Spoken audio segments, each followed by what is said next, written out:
ഹരേ കൃഷ്ണ. ഇന്ന് ദുർഗാ പൂജാ ദിവസമാണ്. മഹിഷാസുര വധവുമായി ബന്ധപ്പെട്ടാണ് നവരാത്രി ആഘോഷിക്കുന്നത്. അധർമ്മത്തിന് മേൽ ധർമ്മത്തിൻ്റെ വിജയോത്സവമാണ് നവരാത്രി. 9 ദിവസങ്ങളിൽ ദുർഗാദേവിയുടെ 9 ഭാവങ്ങളെ ആരാധിക്കുന്നു.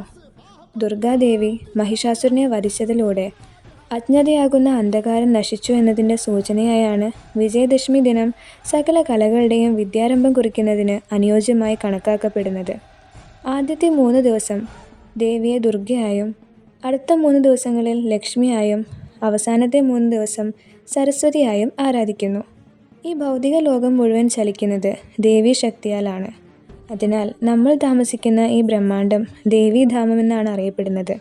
ഇതേക്കുറിച്ച് മനസ്സിലാക്കുന്നതിനായി നമ്മൾ ശക്തി തത്വത്തെക്കുറിച്ച് അറിയേണ്ടതായിട്ടുണ്ട്. ഭഗവാൻ കൃഷ്ണന് 3 വിധം ശക്തികളാണുള്ളത്: അന്തരംഗ ശക്തി, ബഹിരംഗ ശക്തി, തടസ്ഥ ശക്തി.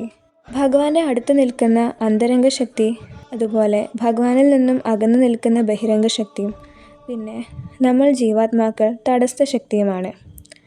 അന്തരംഗ ശക്തി യോഗമായ എന്നും ബഹിരംഗ ശക്തിയെ മഹാമായ എന്നുമാണ് അറിയപ്പെടുന്നത്. ഈ പ്രപഞ്ചത്തെ ചലിപ്പിക്കുന്ന ദേവിയായ ദുർഗാദേവി ഭഗവാന്റെ ബഹിരംഗ ശക്തിയാണ്. ദുർഗാദേവിയുടെ ഉത്ഭവം രമാദേവിയിൽ നിന്നാണ്. ആ രമാദേവി കാരണോദകശായി മഹാവിഷ്ണുവിൻ്റെ പത്നിയാണ്. ഭഗവാൻ രമാദേവിയെ നോക്കുന്ന സമയത്ത് ആ രമാദേവിയുടെ നിഴലാണ് ദുർഗാദേവിയായി മാറുന്നത്. ഭഗവാന്റെ നോട്ടം ശംഭുവും. അങ്ങനെ പ്രകൃതി പുരുഷ ബന്ധത്തിലൂടെയാണ് പ്രപഞ്ചം പ്രവർത്തിച്ചു തുടങ്ങുന്നത്. ഭഗവാൻ കൃഷ്ണൻ പ്രപഞ്ചത്തിൻ്റെ പരിപാലനത്തിനായി പല വിസ്തരണങ്ങളും എടുക്കുമ്പോൾ ആദി പരാശക്തിയായ ശ്രീമതി രാധാദേവിയും ഭഗവാനെ സഹായിക്കുന്നതിനായി ലക്ഷ്മി ദേവിയായി അനുഗമിക്കുന്നു. ലക്ഷ്മി ദേവിയിൽ നിന്നാണ് രമാദേവി ഉത്ഭവിക്കുന്നത്. ആദി എന്നാൽ ഏറ്റവും പ്രഥമമായുള്ളത്, പര എന്നാൽ ഈ ഭൗതിക പ്രപഞ്ചത്തിനും അപ്പുറത്തുള്ളത്. ഇതാണ് ആദി പരാശക്തി എന്ന വാക്കുകൊണ്ട് ഉദ്ദേശിക്കുന്നത്.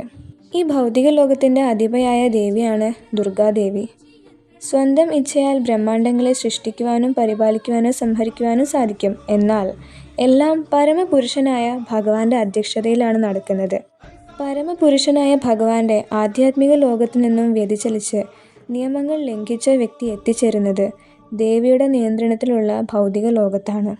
ഇത് എല്ലാ പതീതാത്മാക്കളുടെയും ഒരു തിരുത്തൽ ഭവനമാണ്. അതിൽ നിന്നും രക്ഷപ്പെടാൻ സാധിക്കാത്ത അഥവാ ദുർഗമം എന്ന വാക്കാണ് ഉപയോഗിക്കുന്നത്. അതിനാലാണ് ദേവി ദുർഗാദേവി എന്നറിയപ്പെടുന്നത്. ഈ ഭൗതിക ലോകത്തിൽ വെച്ച് പതീതാത്മാക്കൾ ത്രിവിധമായ ദുഃഖങ്ങൾ അനുഭവിക്കേണ്ടി വരുന്നു. ആദി ആത്മികം, ആദി ഭൗതികം, ആദി ദൈവികം എന്നിങ്ങനെയാണവ. പതീതാത്മാക്കൾക്ക് ദേവിയുടെ ആരാധനയിലൂടെ ഈ ത്രിവിധ ക്ലേശങ്ങളെ താത്കാലികമായി മറികടക്കാൻ സാധിക്കും.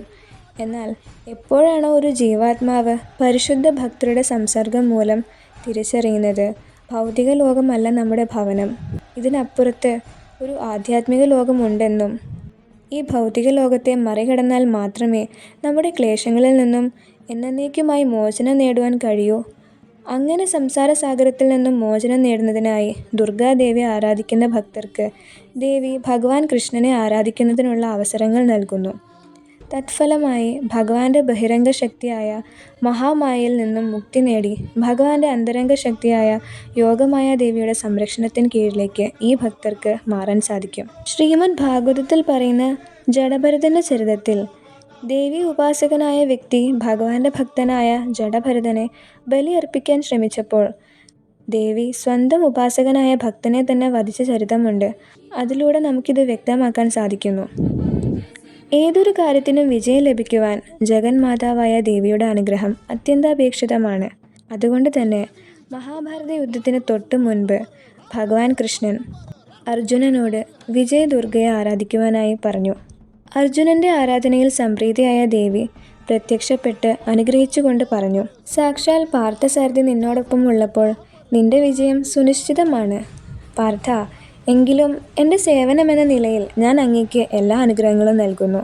ഭഗവാന്റെ പരിശുദ്ധ ഭക്തർ ദേവിയെ ധാർമ്മികപരമായ കാര്യങ്ങൾക്ക് വേണ്ടി ആരാധിക്കുമ്പോൾ ദേവി ഈ ലോകത്ത് അവർക്ക് ഉപജീവനത്തിനുള്ള മാർഗം എളുപ്പത്തിൽ നൽകുകയും അതിലൂടെ അവരുടെ സമയവും കഴിവുകളും കൂടുതൽ ഭഗവത് സേവനങ്ങൾക്ക് വേണ്ടി ചിലവഴിക്കാൻ സാധിക്കുകയും ചെയ്യുന്നു.